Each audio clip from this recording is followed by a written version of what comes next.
You didn't expect it, but a very, very good morning to you. It is 6 minutes after 6 o'clock, and you are welcome to the Situation Room. It is Wednesday, in the middle of the week, and many things are happening. Good morning, Mr. Seto. Good morning. How are you doing? I am well, thank you. Pink looks good on you. Oh, asante sana, but I need you to say that again. That pink looks good on you. Good morning. Thank you so much. I need Evelyn to do something to your microphone because it seems to have been killed That thing. overnight. Okay. I'm not quite... Oh, try again. Is it good now? Nope. Bado. Kapsa?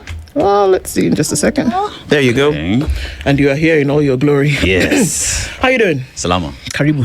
Again, that pink looks good. Thank you. So now that we can hear it with your full voice. Exactly. Thank you so much.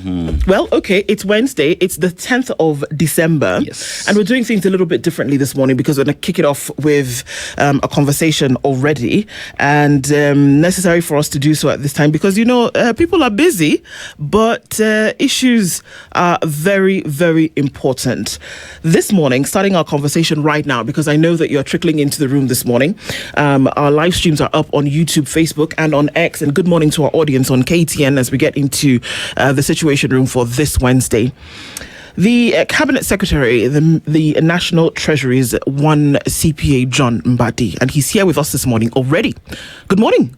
Good morning, Do. How are you? Very well, Waziri. How are you doing? I'm doing all right.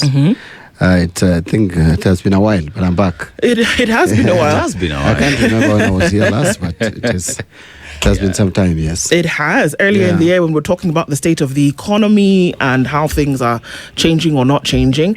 Thank you for coming at this hour. Of course, we know that before coffee kicks in, but you're a busy man and many things for us to discuss. So we're glad that you were able to do that with us this morning. Thank you. As we get into it, let's do what we usually do. Welcome you with today's proverb. Let's start off with you doing some interpretation this morning. Yes. The proverb today comes I from thought it left with the Muga. No. Some things remain. Yes. Yes. But the proverb pretty much is just from the continent. Beautiful people, you know, people who continue to push the economy and ensuring that their countries get to be better. But this one speaks about a tree and its deep roots. A tree of patience has bitter roots, but its fruits is sweet. Yes. How would you interpret it? Well, I interpret it that for good things to come, you must first of all go through a bit of challenges, and which may be really testing. And so nothing comes easy, in short. Yeah. Well said. There's always a light at the end of the tunnel, eh? Exactly. Yeah.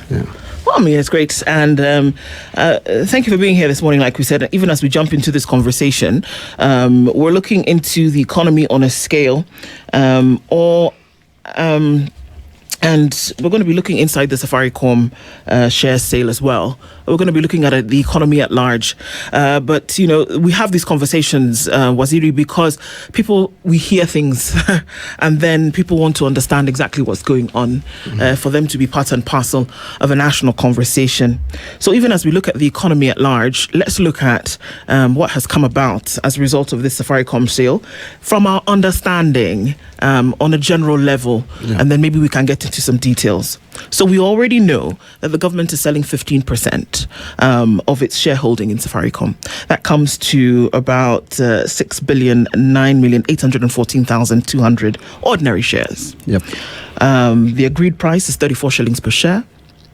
And it's coming to about 204.3 billion shillings for that 15%. So far, so good.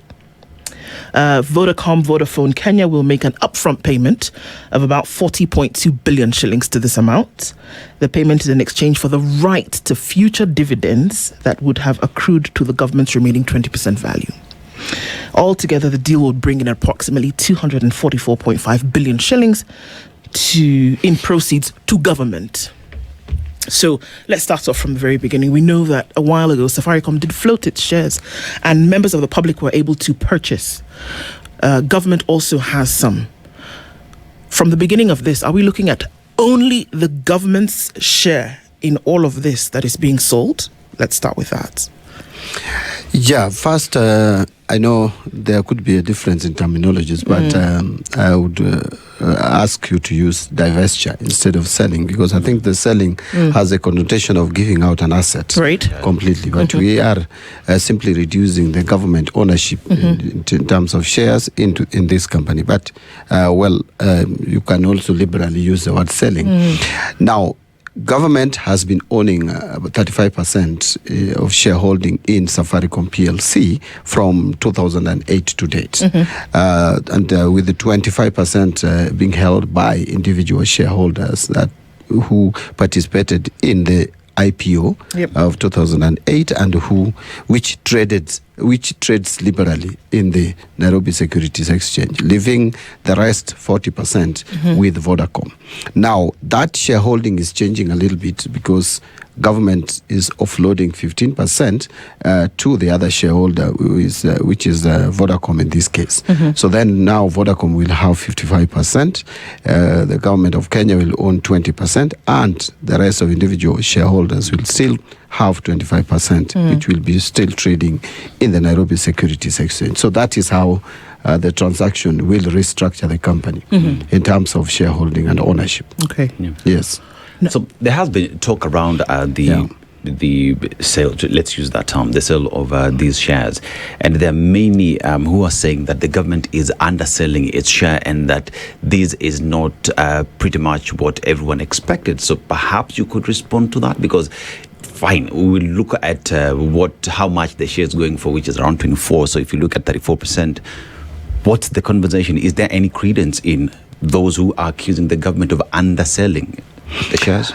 I think removing politics from this, the question you'd want those who are questioning the pricing of the shares or what the government is getting out of this transaction is where do they get their data from of undervaluation or underselling or whatever, the undervaluation of the share price. Because Safaricom is a company that is listed in the Nairobi Securities Exchange, and so you cannot guess the value or the price of the shares, right? I think the highest these shares have traded lately is 28 shillings per share. And what we did was to do an assessment of what we call the volume-weighted price of the shares for the last 6 months leading to December 1st, actually. And the average price is about 27 shillings per share. And that, therefore, compared to 34 shillings that we are getting out of this transaction, is obviously at a premium of about 23.6%. So those who are saying that we are underselling or undervaluing the shares cannot be more economical with the truth, because really a quoted company, a listed company in the Nairobi Securities Exchange, the price is out there for everyone to see, and I'm sure they know. So that is my dilemma. It's either politics, but I don't want to call it ignorance, because most of the people who have communicated this message are people who are able to get to see what the share prices are. Yes. Okay. The share of government in a company, any company, it doesn't belong to individuals in government, but it belongs to government, essentially belonging to Kenya, that has been purchased with taxpayers' money. Is that the case? That's correct. That's correct. Yes. So in the event of a sale, should this information have been made public to let people know that this is going to happen before an agreement has been reached in terms of public awareness and public participation? You see, and I think maybe that question, I'm trying to be very polite here, because really there is a process of divestiture in state-owned enterprises, and it takes 4 stages. The first stage is what we call a proposal initiation. Then we go to the oversighting stage, where National Assembly is involved, and then the third one is execution, and the last one is now receiving the proceeds and reporting. Now, what happens is that we are at where we are today, the first stage, the initial stage, which is proposal initiation, and where we announce as a government that this is what we intend to do. Right. And of course, when it comes to a transaction where shareholders are agreeing, they first of all discuss and see, because how do we go to Kenyans and tell them that we intend to start a discussion with Vodacom? It can jeopardize the discussion and the agreement, because this is a financial transaction, and financial transactions are very sensitive, by the way.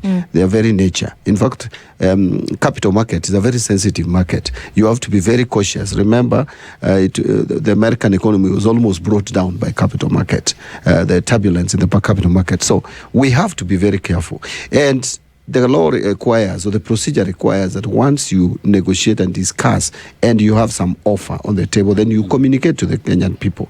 And that communication was done promptly, and I took charge as the person leading our national treasury and held a press conference. In fact, that was not a requirement, but I did hold it so that this message could go to Kenyans clearly that this is the intention of the government. Then now, immediately we did that, and of course with the approval of the cabinet. We did that. Then the next step was to communicate the same to the National Assembly, which I did promptly.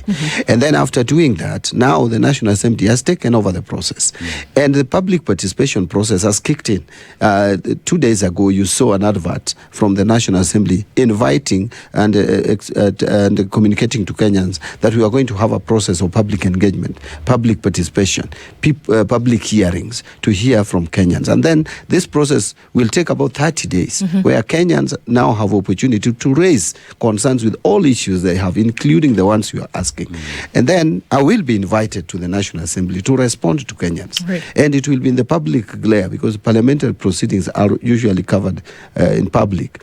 And then people of Kenya will be able to make a decision following what I will submit in response to their questions. And then Parliament, which is a House of People's Representatives, will then, National Assembly for that matter, will therefore take a decision on this matter. Once the decision is taken, then the government is now given the go-ahead. Or if they reject, then that is the end of it. But if National Assembly approves, then the government will move a step further and now execute the transaction. And there again, we will now put pen to paper, and the details will be firmed up, and everything will be concluded. And then the next step will now be to receive the money from Vodacom. And then we will again report. The requirement by law is that we report not only to the National Assembly, but we report to the Auditor General, report to Controller Budget, and report to Commission on Revenue. And if it's all improved at the approved at the Parliament stage. Parliament. Actually, without the approval in Parliament, we can't execute. The third stage will be execution. So execution will now involve the actual execution or implementation of this transaction. Then whatever we will have done, including the receipts of the money and where it is taken, must be reported. That is the requirement. That is the final stage.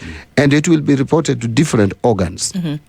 One of them is a National Assembly, the Controller of Budget, Auditor General, and also the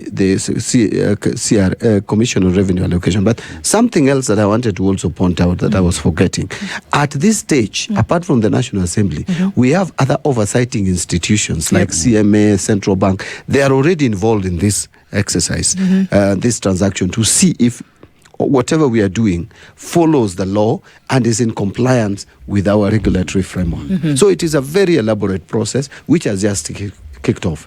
That's why I get a bit surprised when I hear knowledgeable leaders standing on podium and saying Kenyans have not been involved, there's no public participation. This is the time for public participation. So whoever has anything for or against, for improvement or for rejection, should now channel their concerns the right way, not speaking in churches or in funerals. Churches are left for spiritual nourishment, not to discuss economic issues. Waziri, the offer that has been given would see the country get around 204 billion shillings, right? Yes. And this is a process that you say took around 60 days of just going through the process and understanding everything. Yes. And one would ask the question then, why? What's the reasoning behind selling of the shares and getting the 204 billion shillings that would be injected into the economy to do what? Now, there is the rationale behind this transaction. If you allow me, I would just spend a few minutes just to explain. Yes. You see, Dennis, we must admit that for our economy to create job opportunities to our youth, which is our biggest concern at the moment, is we still require heavy investment in infrastructure projects.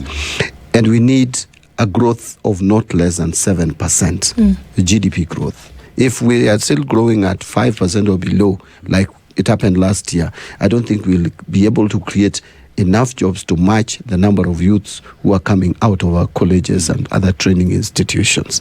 Therefore, we need heavy investment in infrastructure.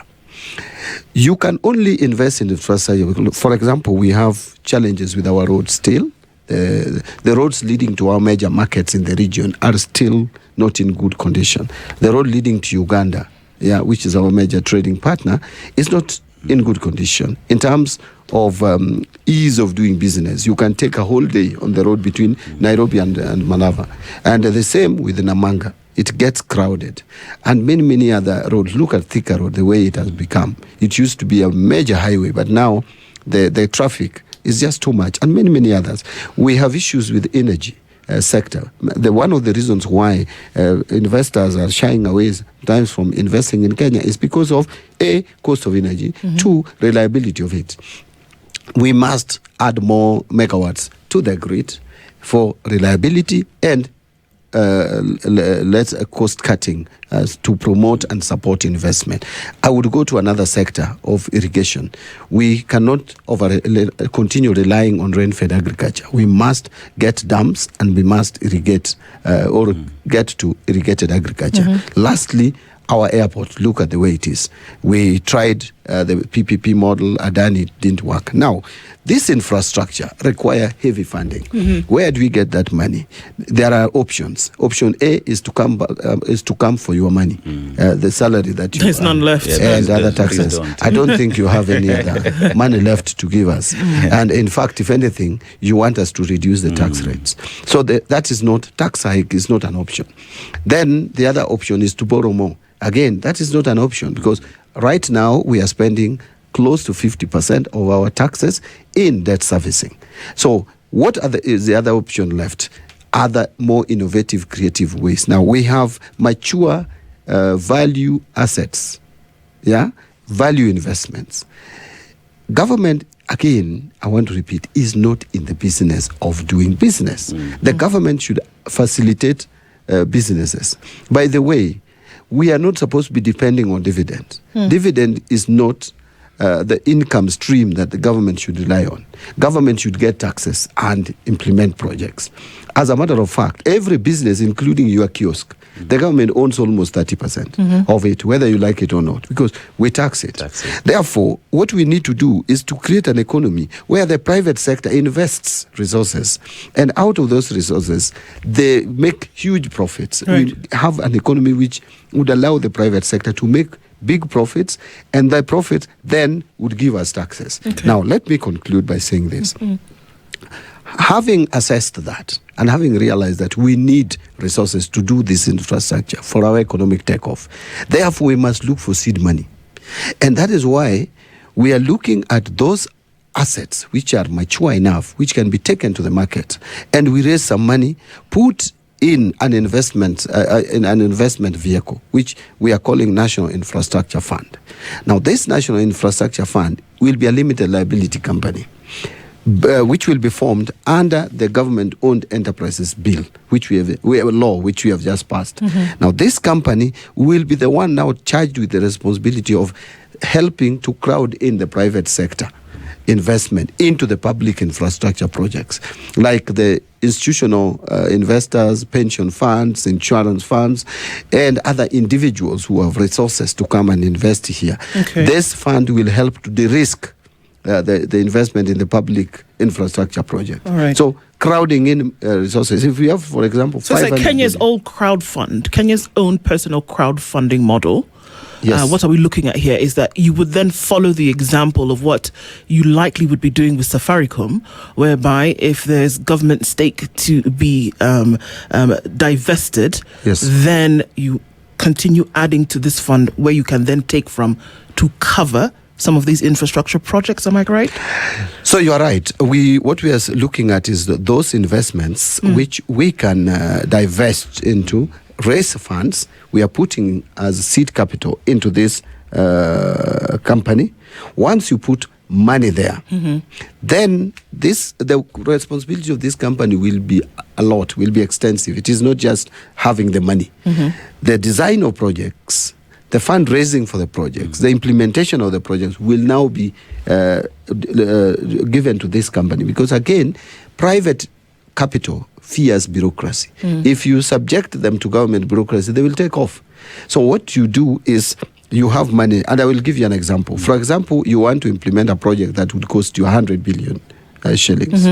Now that project, it can be designed, the costing is done, the profitability of it is calculated, and it is found to be commercially viable. So what happens is that this fund will now commit, say, 20% into this investment, and then that will be attractive to other players. The institutional investors would now then come, one gives 20, another 30%, 40%, and then they invest collectively. So it is a remodeling of the PPP concept. So what happens to ministries who have been given in part this responsibility all along anyway? What happens to them? Or does this fund then now take money and give to each of these ministries? I'm going somewhere with this question. What happens to them who have the job of doing this very thing? There's an entire ministry of industry and trade who has a job of looking at investments and applying them in different areas.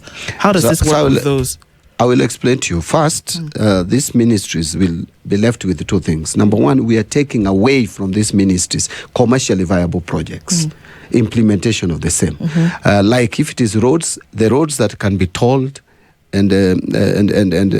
dualed and tolled would be taken away. The dams that can be done, which are commercially viable, will be taken away. Energy projects, in terms of generation, transmission, will be taken away to be implemented by this company. Now, these ministries will remain to do policies around the transport or whatever sector, but again, they will still be left with the non-commercially viable projects. Okay. There are roads in the rural areas, there are roads which you cannot toll.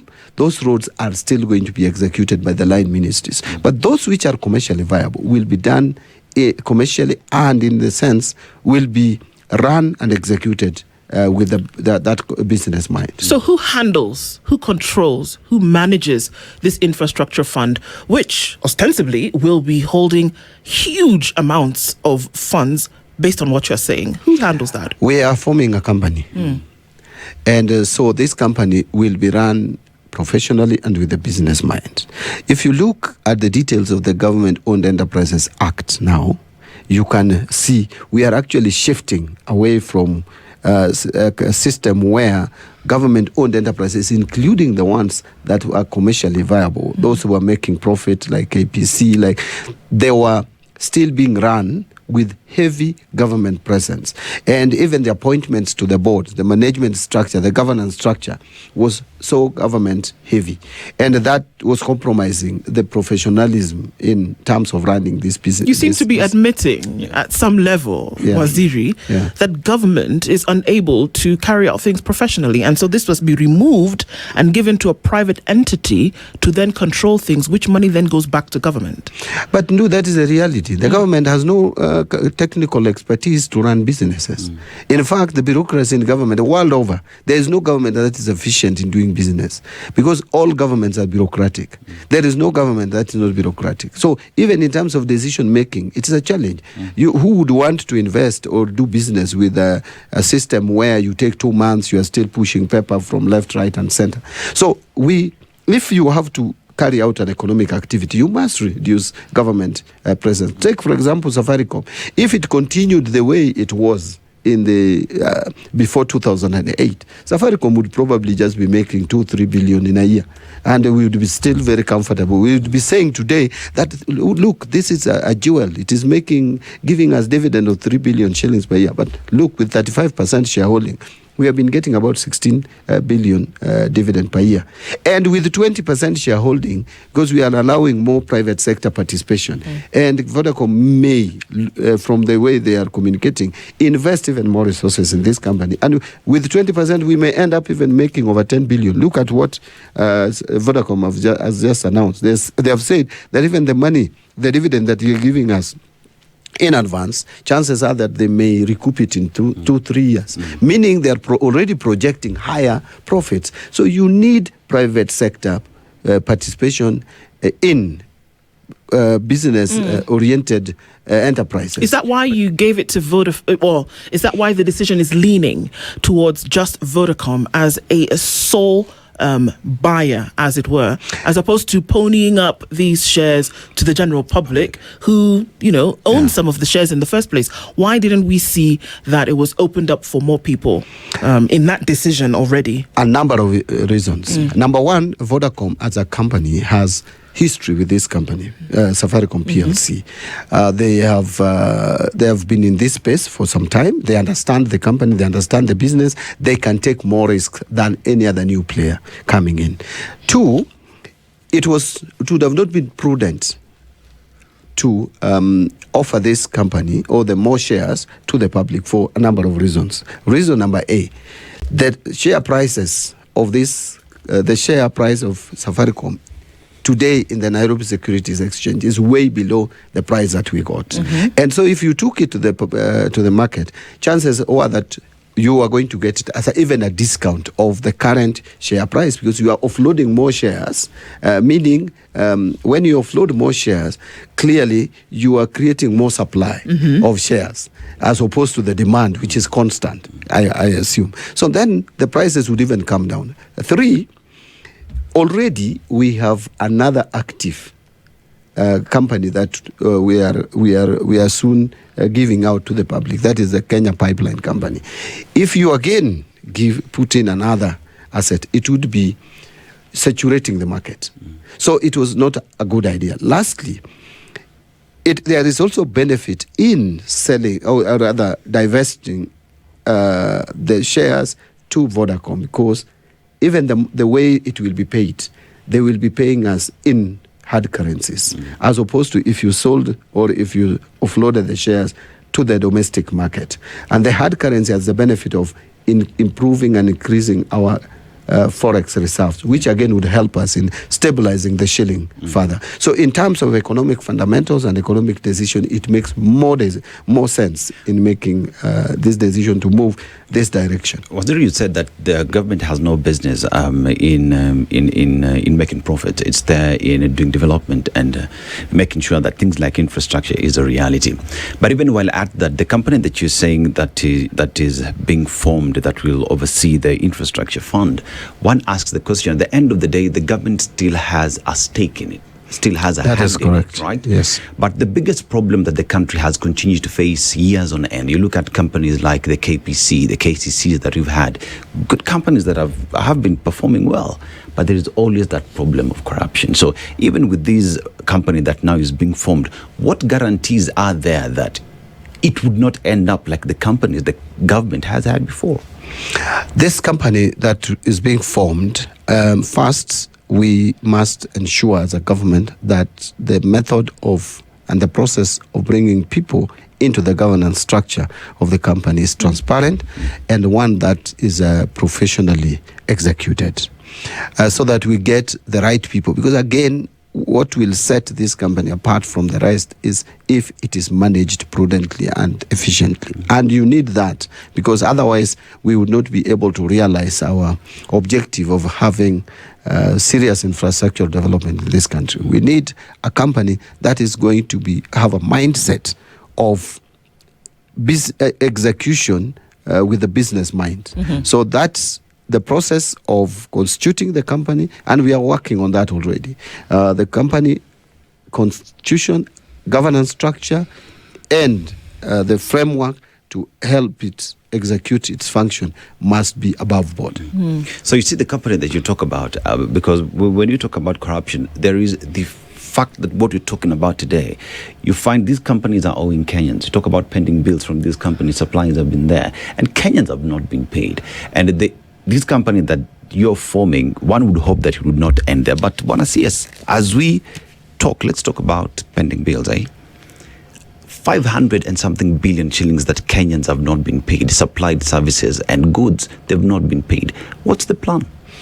So first of all, let me debunk the idea that this company may end up with this unpaid. This company is not going to execute business in the normal way of having about government budget, procurement process, and we come and bid, and no, that is not it. This company's sole objective is to get these infrastructure projects out of the budget.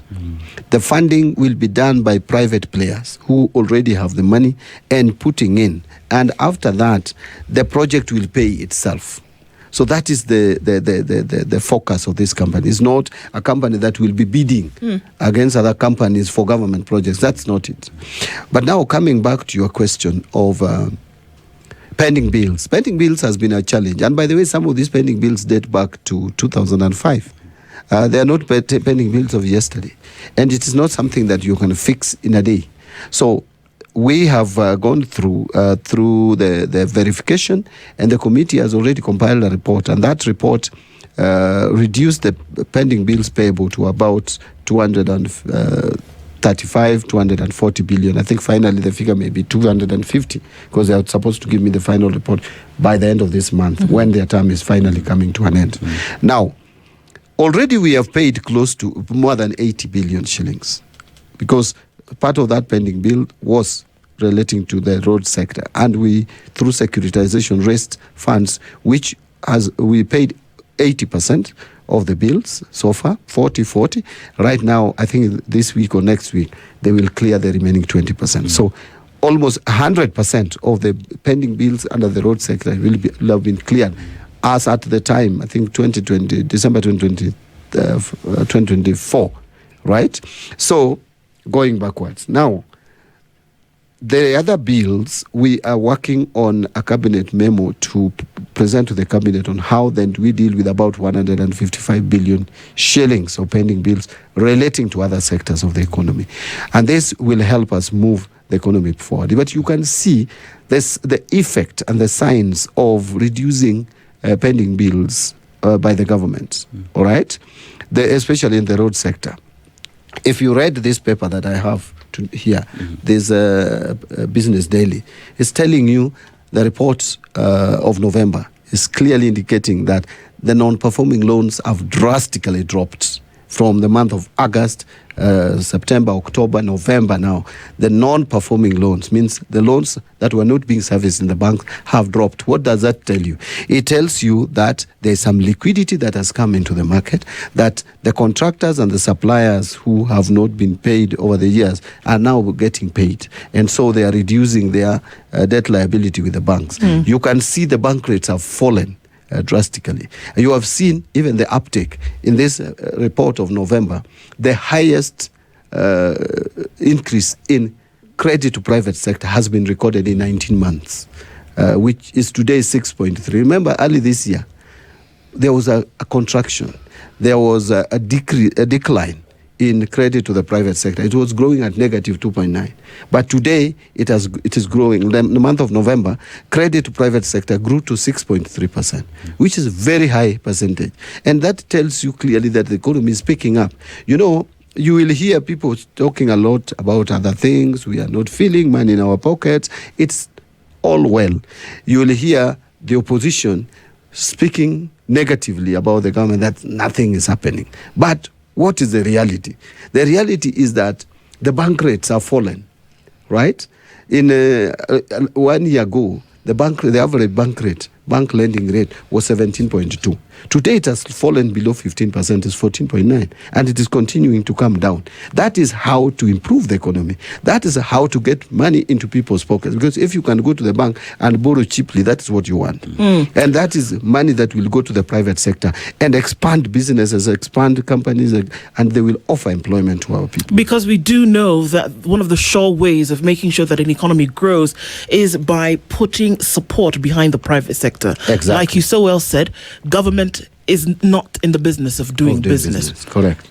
Interesting that you should say so, because we still do know that one of the greatest impediments towards these processes being seen and actually being felt is corruption. And that we often make connections between countries who've developed, but one of the things that they did do was reduce on corruption. This 244 billion shillings that would be gotten from the divestiture of these Safaricom shares of government ownership actually equates to the amount of money that in a year would be recovered from acts of corruption. That's equal to the amount of money. In fact, the corruption money that is gotten, according to reports, is more than this money that would be made from the sale of these shares by government. So it seems to me that perhaps the focus really need to lean heavily on ridding the corruption holes in the country. Why is the attention not being put there as much as we should? That's correct, no, but we are doing both. You know, let me tell you, how do you fight corruption? By making it difficult. Because first, I am cabinet secretary in charge of National Treasury. I'm not a police officer. So what would I be doing? I would put up systems that would make corruption difficult. We have identified sources of corruption in this country, and one of them, and the leading, which is contributing, according to assessment, almost 70% of corruption activities in the country is procurement. And that is why we are insisting in implementing a more transparent system that is e-procurement. You can see the pushback. You can see the fights. In fact, some are very brazen, and they will tell you that you are closing all the taps for us. I have shared with many leaders, you can't believe, in fact, how Kenyans can be interesting in the way they even communicate about corruption. It doesn't bother them. They will tell you, what is this you are doing to us? You are just closing the taps for us. I said, exactly, that is what I'm doing. So e-procurement is going to help us reduce the level of corruption significantly. Another reform that we have just implemented this year, and in fact, the year 2025 has been the year of reforms. The other one is on Treasury single account. I will tell you, you can't believe, Dennis, what I see. A lot of, by twinning the invoices, I don't know whether you understand that, I would repeat, a lot of requests for payment coming to us are invoices that are supposed to be paid a second time, even a third time. So we have been having cases where we pay invoices multiple times. That is the country we live in. And so that is something that Treasury single account is sorting out now. And there are so many institutions fighting back that because they have been used to getting corruptly public funds, and they take it like it's a right now. So with the implementation of e-procurement, which I think in the next financial year will be 100%. This year it had challenges, but I'm happy that it is picking up. Many procuring entities have embraced this, including some counties, including even far-flung universities like Garissa University, embracing e-procurement. If we completely embrace e-procurement in government, we comply with that one, we must. The Treasury single account, no option. Actually, I have already implemented that together with my team at the National Treasury. There is also the integration of the payroll, the human resource management system is also weeding out the ghost workers and any double or multiple pays, and also making sure that there is discipline in the management of cash, where if money has been requested, if for example, on the issue of the human resource, once you have requested money to pay NSSF, NHI, and other deductions, they go direct to those SHA, NSSF, pay as you are to a KRA. All this money will automatically be transmitted to this institution, so that we will not have a case where you retain people's salary and misuse it or apply it elsewhere. On the Treasury single account, if you now requisition money to pay supplier X, you cannot use that money again to pay Y. We have been having cases of voiding those transactions. Once the request is made, the controller budget has already approved, the money hits the account and is diverted and paid to someone else by voiding the one who was supposed to receive the money. And then you can get invoices paid even 3 times. So those are some of the measures and the reforms that we have brought to deal with corruption. So it cannot be said that we are doing nothing about corruption. Waziri, you see, when you talk about the economy doing well, which rightfully so falls in your purview, right? Yours is to ensure that we are thriving as a country. Yes. And with that, then one would would go forward and ask the question, when it comes to matters to do with manufacturing, how are we looking at that? When you look at the products that we do provide in terms of value addition, how are we approaching that? Because at the end of the day, any nation that has developed to get to that state of a developed nation, manufacturing and value addition to their products become center, and conversations that are held on a daily basis. We have our coffee, we have our tea, we are doing exploration on our oil, fuel and all that. What are we doing? What are some of the policies that you are pushing to ensure that that which Kenya must produce for us to export and not import back is done? What conversations are we having towards that? That's correct. In fact, there's no economy which can grow and attain a first world status without attending to its manufacturing sector, because no economy can grow on the primary raw materials, exportation and all that. So Kenya is not an exception, and therefore I would agree with you that our manufacturing sector has been sluggish. In fact, late last year, our manufacturing sector was growing at a negative, but it has picked up, though at a slower pace than what we want. It's now growing at about 2%, and we want manufacturing sector to grow at least 7.6%. Then that would create more job opportunities. So we are laying the foundation for value addition. I know we have revived, or rather improved, the tea sector.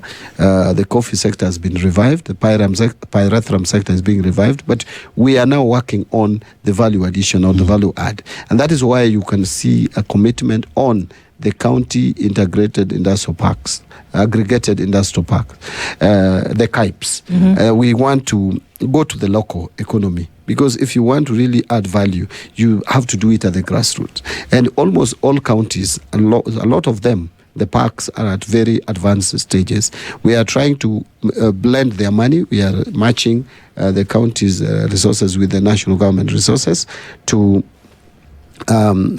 complete these projects, and some of them are going to be completed this financial year. Some will come the following financial year. So that is value addition at that level. We are also attracting investment by improving the environment, and a lot of the legal framework, the finance bill, touched on a number of taxes to allow or to attract foreign investment into our space. And you can see Kenya has been now rated as as the best investment decision in Africa, because of the decisions that we are taking, one of which is economic performance.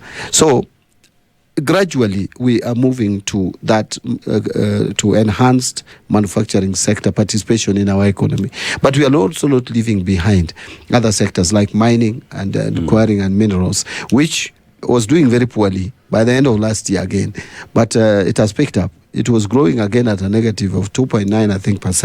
Now, in the first quarter of this year, it grew at over 5%, and then the second quarter it grew at 10.1%. That was because we injected some support to the mining industry of about 2.6 billion. So with that investment, you can see the results, and even the construction sector also has picked up very well. So we are working on all the sectors of economy with more focus and attention on the manufacturing sector.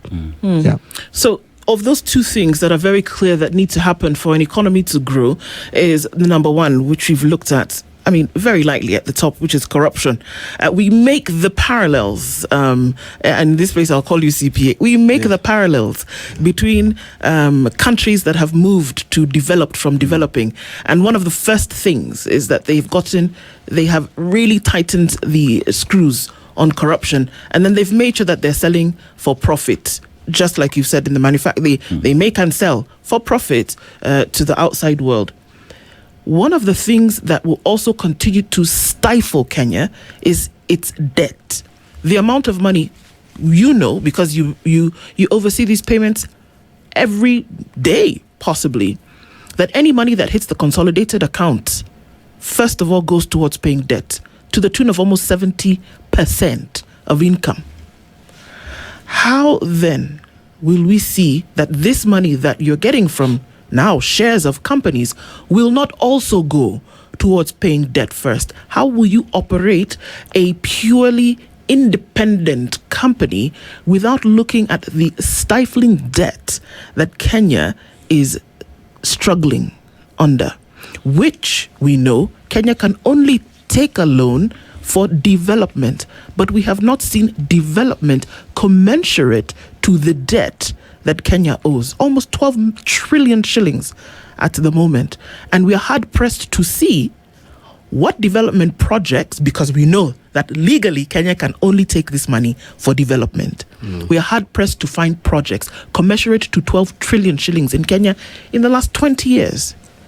How do we explain that? And how can you assure Kenyans? Because I think to an extent, Waziri, you need to do that. How do you assure Kenyans that this money is 240 billion from Safaricom, KPC, however much that might be, other companies then that are earmarked for this thing to go to this fund will go towards the development that you speak about and that we can see it? First of all, I want Kenyans to have confidence, because the way we are structuring this fund, it is not going to be spent on anything else apart from infrastructure development, and not just infrastructure, commercially viable public infrastructure projects. That is the bottom line. We will not even take it to do a road in Soba, which is not commercially viable, that cannot pay itself back. We are going to spend it on projects which can be commercialized, projects where we can get revenue to pay back to this fund again, because this fund must be a revolving fund with the resources that are not drying up. So that is, in fact, at 8, do you remember we were supposed to have this engagement from 7 to 8? Yeah. At 8, I have a meeting, we have a very important meeting, and we are meeting the head of state just to discuss the progress we are making in terms of forming this company and in terms of progressing this national infrastructure fund forward. It will not be used for anything else apart from developing infrastructure. The only portion that may be taken or hived off this fund will go to sovereign wealth fund. So we are thinking of a small percentage going to sovereign wealth fund. And why? Because when we offload shares in our public assets, we need to preserve and release a portion of it to the future generation. So that is the only thing we are going to entertain here. This money will and cannot be used for debt repayment. The debt is consuming about 50% of our ordinary revenue as a percentage, and it is already choking, I would say, and it's accepted. But we will still continue to pay debt from our revenue collections. The only thing that maybe in future will help us from this fund to pay debts is if it spurs economic growth, and so that we collect more taxes. By doing these roads, by doing these dams, by doing airport and all this, there will be economic re-engineering of our economy. And that will mean that we'll now be collecting more taxes, and they will be collecting more taxes and paying now the debts easily, or even now at a lower percentage, because there will be a bigger pie.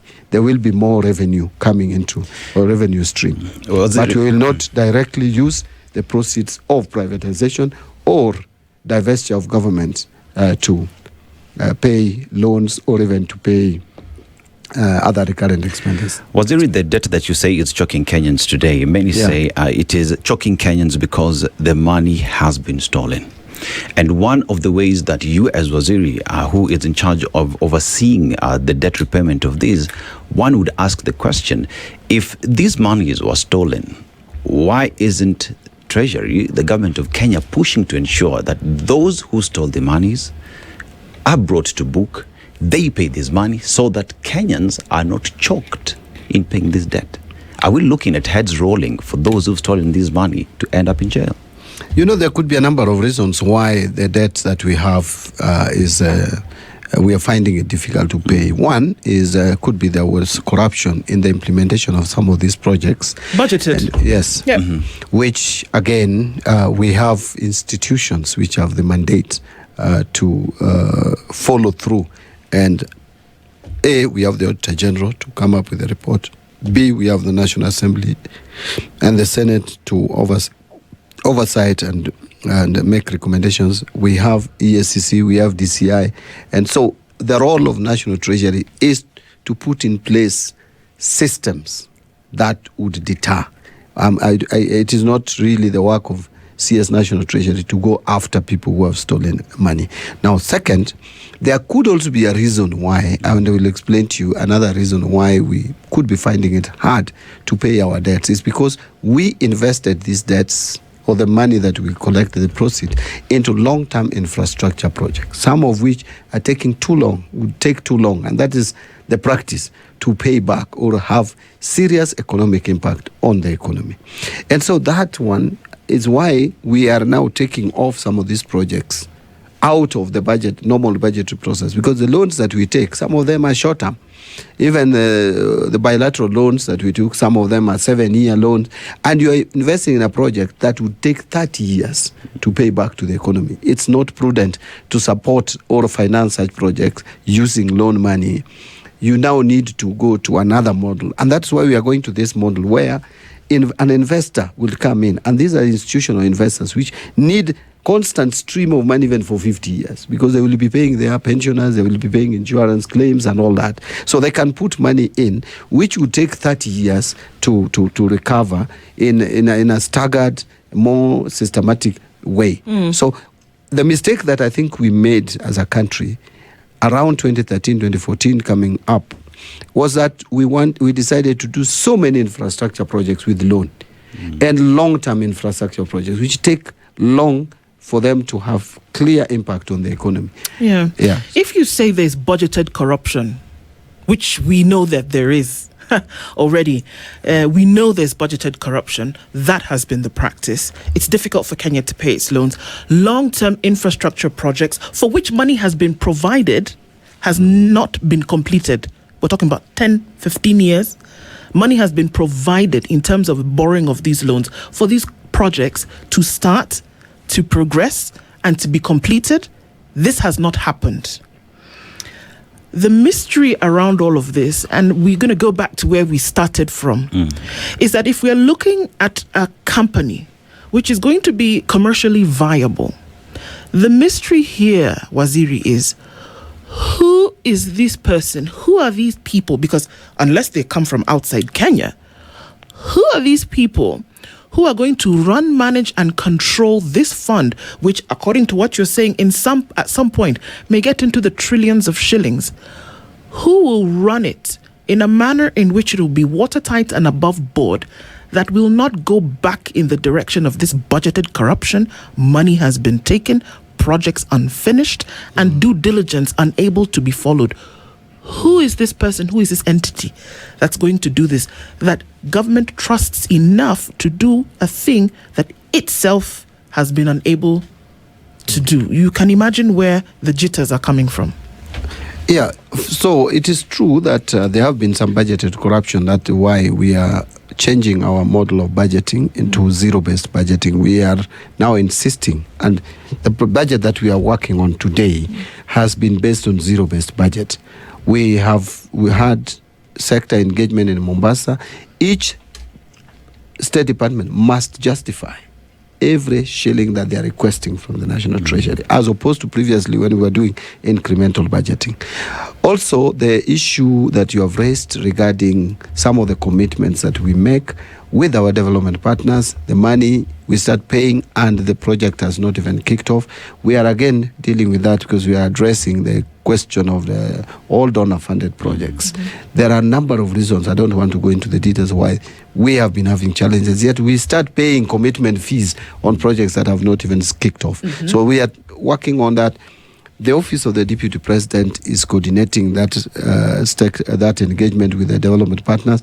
My office is also coordinating the technical aspects, and we have had 3 meetings with development partners to just thrash out and deal with these challenges of implementation of donor-funded projects. Now, to come back to your question of who is this person, now let me put it this way: we want this company to be professionally run. And therefore, the people who are going to be put in this company must be people of integrity, must be people who are competent enough to run this entity. And where I don't want to agree with you is that where you are saying unless we bring people who are not Kenyans. By the way, there are Kenyans who do fantastic job. Absolutely. And that's the hope, Waziri, that there will be people who've not been connected to these projects in the past. Yes. And that there will be people who we know are above board with no connection to the processes that already exist. That's the fear. That is where I am saying we must get the right people in this company, in this space. This fund must be run professionally. I was telling you about Kenyans. Look at the companies around this space. Many of them are making huge profits, doing very well. Safaricom is one of them, led by Kenyans, Safaricom PLC.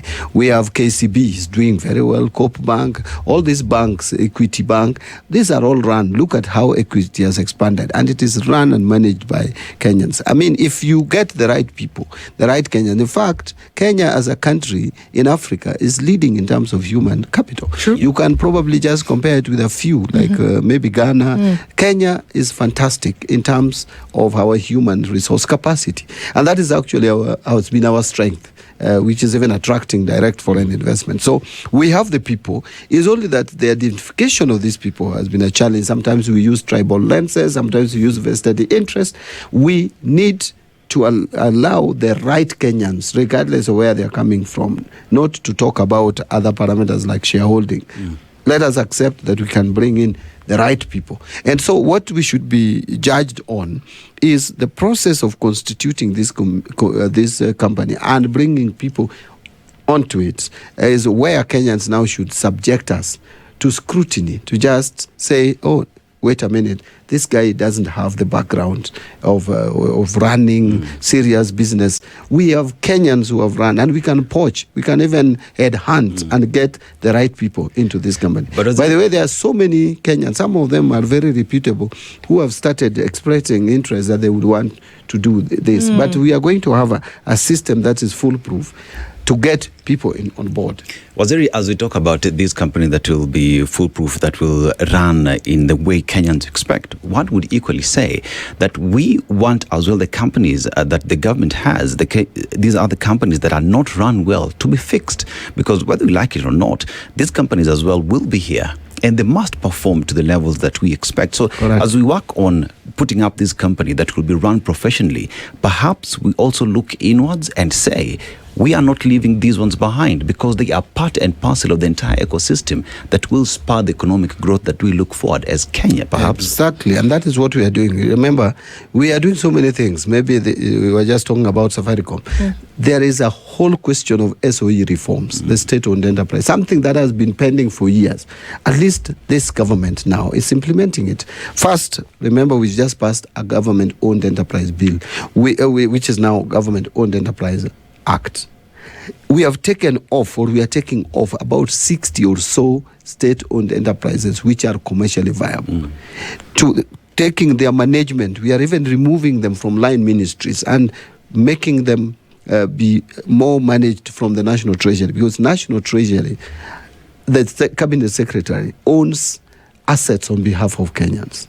So, but beyond that, we have even improved. The constitution of boards is not now in commercially viable state-owned enterprises. It's no longer going to be done the way it has been done, where a cabinet secretary just makes appointments. There is going to be a process of identifying, even doing the shortlisting, doing the interviews.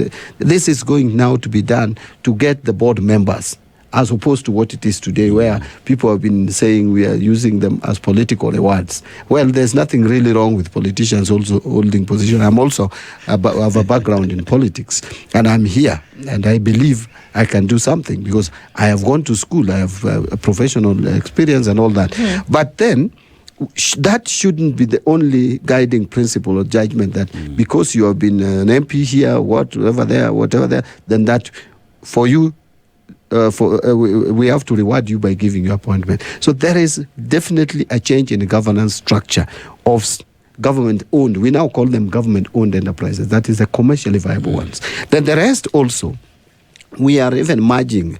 Remember, we used to have tourism promotion fund and tourism. We are merging those funds together and many, many others. There are so many parastatals which are being collapsed now. Some of we have already effected. Today, we only have one tourism fund, nothing else, from October. And many other parastatals which we have merged. Some we have even removed from being parastatals because there is no basis of them. So we are restructuring the state-owned enterprises, something that took several governments years and they never did. And we are now doing it and we are implementing it. Why are we doing that? To cut on cost and pressures on our exchequer, which some of them are ridiculous. You hear of some parastatals you have never heard of, and they are there consuming public resources. Some of them I had not had. It was the first time I was hearing about them. So we are doing a number of reforms in the state-owned enterprises. Okay. When we look at unfinished projects, they are gobbling up quite a lot in terms of money that has gone in, but they can't come out. There are some counties that have unfinished projects in the hundreds. Yeah. And then we see many things happening at the same time where counties also have accounts in the tens. But then what happens in terms of oversight to ensure that this money that has gone into this project brings out a result? These are some of the things that we look at that affect the economy. And I know that you talked about the fact that people are crying because there's no money in their pockets. Waziri, that's the truth. The cost of living conversation is a conversation that, if not had by government in terms of how it's going to make life just a little bit better for Kenyans, then I think we are doing a huge injustice to Kenyans. That Kenyans have to worry about how they will treat their sick. Kenyans have to worry that, you may not know this, but their modus operandi is a meal a day, not 3. That children are worried about parents are worried about how they will send children to school. That we are doing harambes every minute for people who are unwell. So whereas we may crunch the numbers on the top from a financial point of view, the micro reality is that there are millions of Kenyans who are not able to see the projection or live that projection. So one would imagine that when you're crunching the numbers or pressing the formula, that the result is that Kenyans are doing a little bit better every day, but it seems to be going in the opposite direction. What is a simple answer that will realize more money in the pocket of Kenyans, more food on their table, or at least the ability to drive a process that then does these things? What's the simple answer to that? So, to address your question around the projects that have stalled or not taking off, it is all about budgetary discipline, and this is at the national and at the county levels. Now, at the national government level, we are working on curing this first before it cascades to the counties, because you can't start with someone before you start with yourself.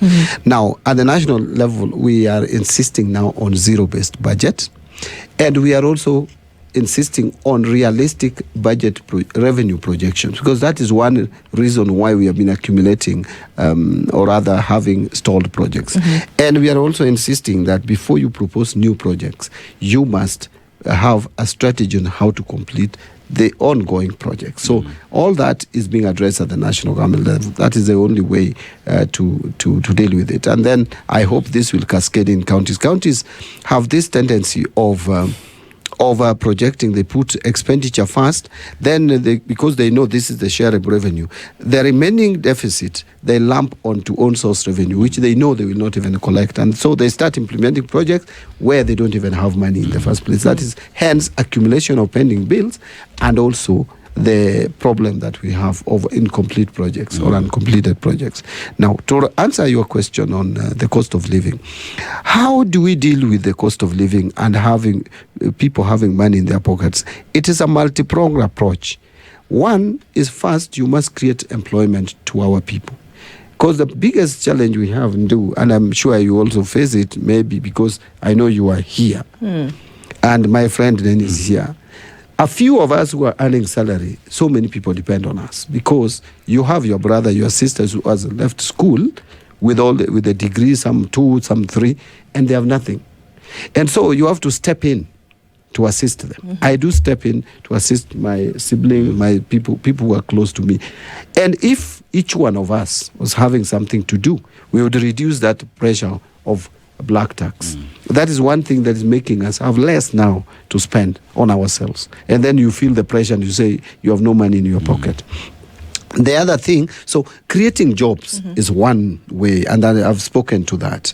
The other way to deal with it is also to enhance disposable income. I know that there has been a beating, or rather some hit on our disposable income, especially from 2023 and coming up. You remember we had some relief and reprieve during COVID, and many of us thought that would continue.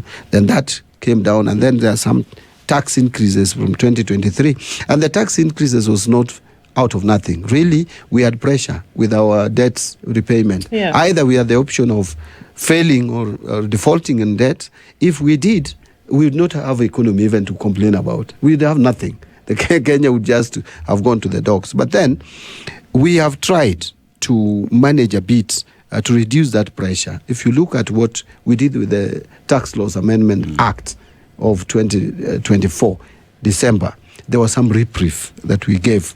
And even the last finance bill, especially for those of you working in the private sector, there are certain things that public sector was enjoying and you are not enjoying in terms of tax allowable benefits. That we did. And the pension, something like pension, we have excluded from taxation, and even what do you call it, gratuity. So we are working.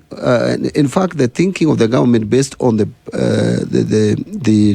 tax policy, the national tax policy, is that we reduce the tax rates, and including even corporation tax, or the corporate tax. So all this we are doing to make life better. But something last that I would say.